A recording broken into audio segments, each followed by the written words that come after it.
How did we evolve to solve the daunting task of selecting a diet that supplies all of the essential nutrients? Dietary diversity. By eating a variety of foods, we increase our chances of hitting all the bases.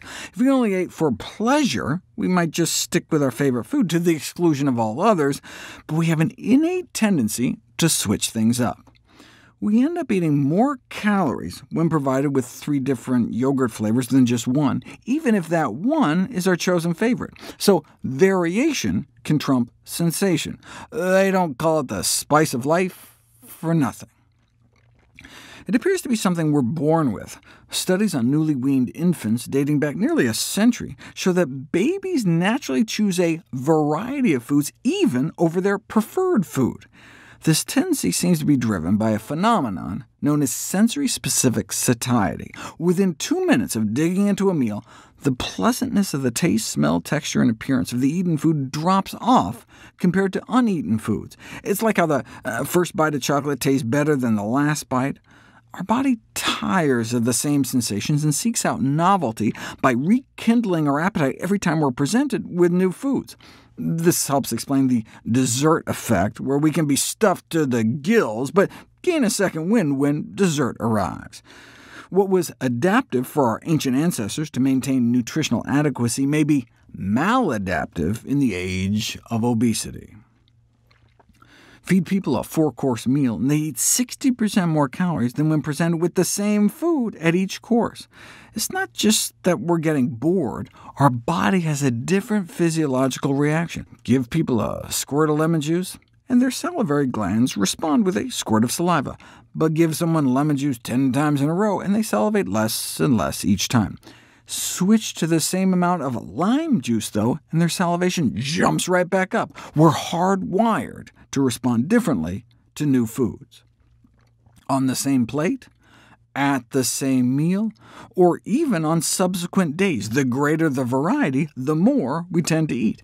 Give kids the same mac and cheese dinner 5 days in a row, and they end up eating hundreds of calories less by the 5th day, compared to kids who got a variety of different meals. Even just switching the shape of food can lead to overeating. Give kids a second bowl of mac and cheese, and they eat significantly more if you change from elbow macaroni to spirals. People allegedly eat up to 77% more M&Ms if you present them with 10 different colors instead of 7, even though all the colors taste the same. The greater the difference, though, the greater the effect. Alternating between sweet and savory foods can have a particularly appetite-stimulating effect. Do you see how, in this way, adding even a diet soda to a fast food meal can lead to overconsumption? The staggering array of modern food choices may be one of the factors conspiring to undermine our appetite control. There are now tens of thousands of different foods being sold. The so-called supermarket diet is actually one of the most successful ways to make rats fat. Researchers tried high-calorie food pellets, but the rats just ate less to compensate. So they therefore used a more extreme diet by feeding foods they bought at a nearby supermarket, like cookies, candy, bacon, and cheese, and the animals ballooned right up. The human equivalent to maximize experimental weight gain has been dubbed the cafeteria diet.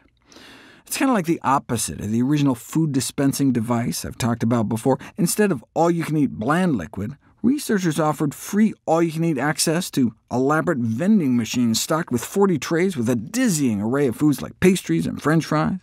Participants found it impossible to maintain energy balance consistently consuming more than 120% of their calorie requirements. Our understanding of sensory-specific satiety can be used to get people to gain weight, but how can we use it to our advantage? For example, would limiting the variety of unhealthy snacks help people lose weight?